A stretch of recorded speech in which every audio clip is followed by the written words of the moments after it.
C'est une préoccupation pour nous en tant qu'autorité urbaine.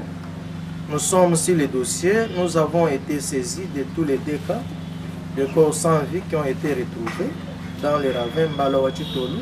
Et tout ce que je peux vous dire pour le moment, il y a déjà des dispositions sécuritaires qui sont déjà prises du lundi parce que je suis obligé de les dire parce que si je ne parviens pas à les dire, il y en a qui peuvent croire que le maire n'a rien dit, il est resté calme.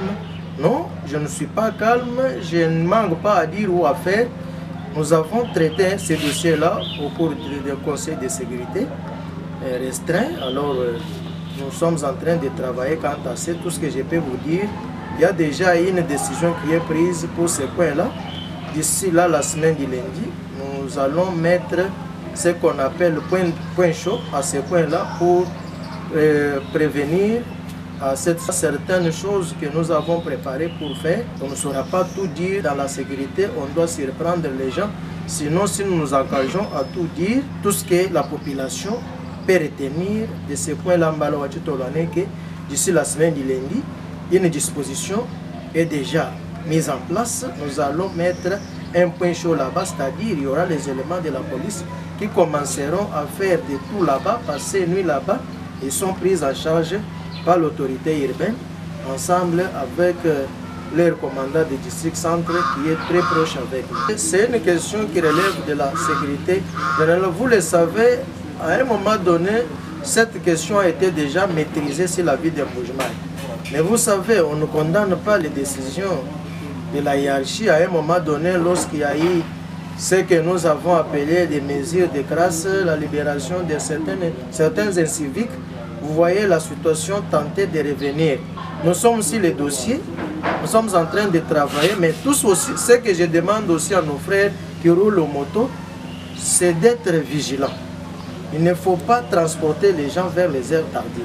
Un motard qui se respecte vers 20h juste, j'ai comme impression qu'il peut déjà clôturer ses activités ou sa journée, être chez lui à la maison pour savoir l'état des lieux de la maison, les enfants, l'épouse, ainsi de suite et préparer la journée.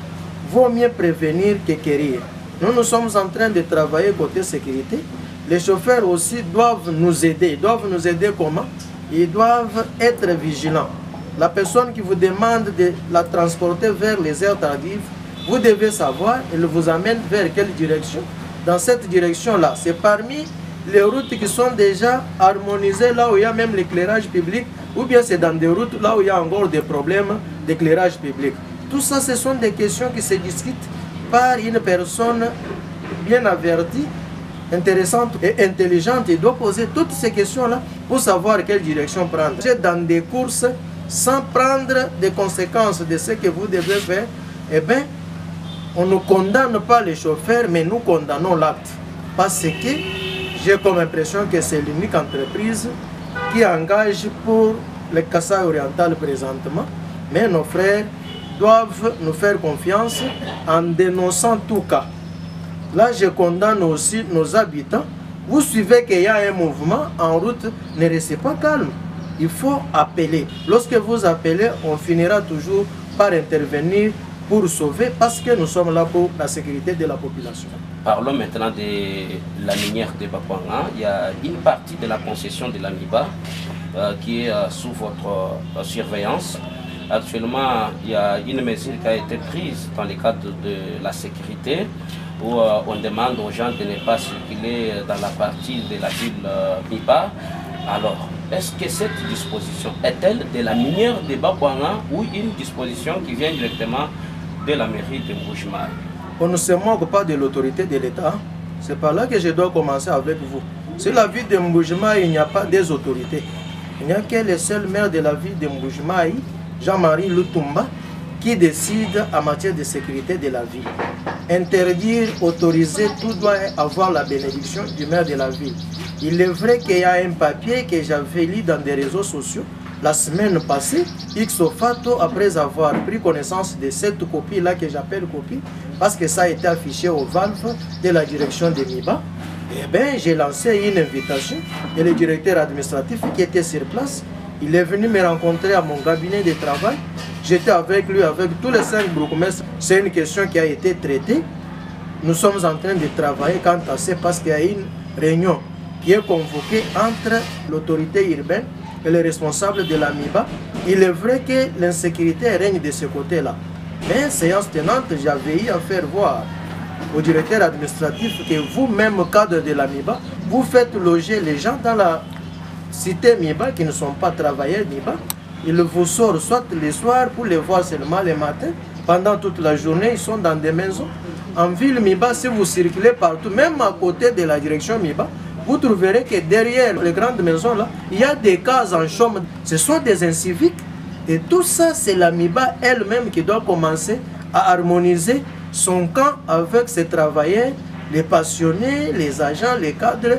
Enfin, l'État doit faire son travail. C'est pour vous dire que la décision d'interdire la circulation dans la partie ville MIBA la nuit peut prévenir que de l'autorité urbaine, je suis l'unique bouche autorisée pour interdire, pour autoriser, que personne d'autre ne vienne vous dire qu'il y a eu une certaine mesure qui a été prise, mais il y a moins pour prévenir.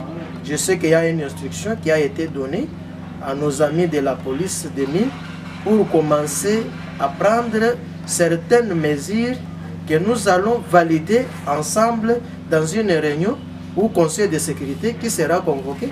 J'attendais l'arrivée du DG. Je sais que le DG est déjà dans nos mires.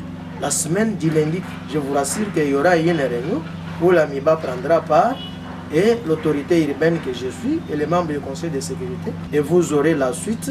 Tout ce que je peux demander présentement à la population de la ville de Mbuji-Mayi, c'est d'être calme et savoir que nous sommes sur les dossiers en train de les suivre à la loupe. Ici, je ne condamne pas la MIBA en rapport avec les activités. Les activités, on peut toujours les faire. La mesure qui a été prise par l'autorité urbaine n'interdit pas aux gens de vendre la bière, la boisson, ainsi de suite, mais il y a les heures prévues. C'est-à-dire, à un certain moment, vous devez suspendre ou arrêter. C'est-à-dire, nous avons dit, à partir de 20 h, on ne doit pas sentir ça. Toute la journée, si la mairie parvenait à suspendre, mais la mairie ne prendra pas tout le monde en charge. Il y en a qui vendent l'alcool indigène ou la bière pour faire survivre leur foyer ou famille si vous le voulez. Mais la mairie n'est pas là pour prendre les décisions en demandant aux compatriotes de ne pas vendre, mais on doit tout simplement réglementer. La mairie a réglementé, c'est vers telle heure qu'on doit arrêter. Et je parle pour vous dire que pourquoi je suis en train de parler de la MIBA. Ces cases-là ne s'arrêtent pas seulement ou ne se limitent pas seulement aux ventes des alcools ou des boissons. Mais il y a des moments où on utilise ça comme des chambres. Vous avez un maire de la ville qui circule lui-même la nuit, sans policier.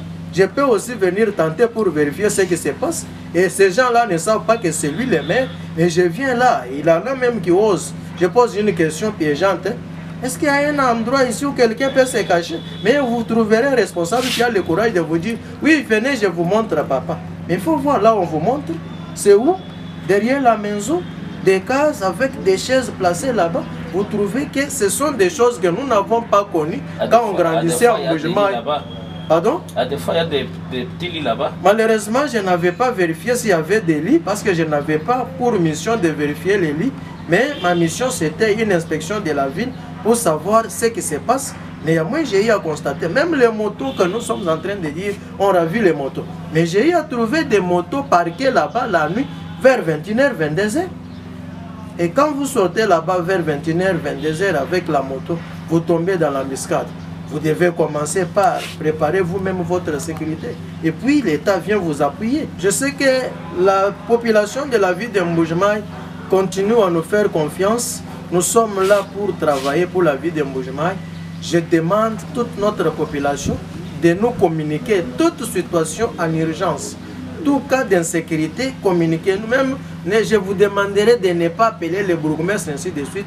Appelez moi-même, parce que tu peux appeler le bourgmestre, il ne prendra pas. Mais moi, quand j'appellerai le bourgmestre, il va prendre le téléphone. Moi, quand j'appelle les services de sécurité, ils prendront le téléphone. C'est pourquoi je demande à la population de garder bien les contacts que j'ai toujours donnés. M'appeler à tout moment quand il y a un problème, une situation en matière de sécurité. Nous sommes pendant une période où la ville de Mbuji-Mayi est en train d'être revêtue d'une nouvelle Europe. Vous voyez les routes qui sont en train d'être construites dans la ville de Mbuji-Mayi. Nous avons l'obligation de protéger les routes. C'est pourquoi vous verrez que dès le mois qui commence ici, le mois d'octobre, il y a certaines mesures qui seront prises pour la protection des villes, de notre ville, surtout les routes qui sont déjà asphaltées.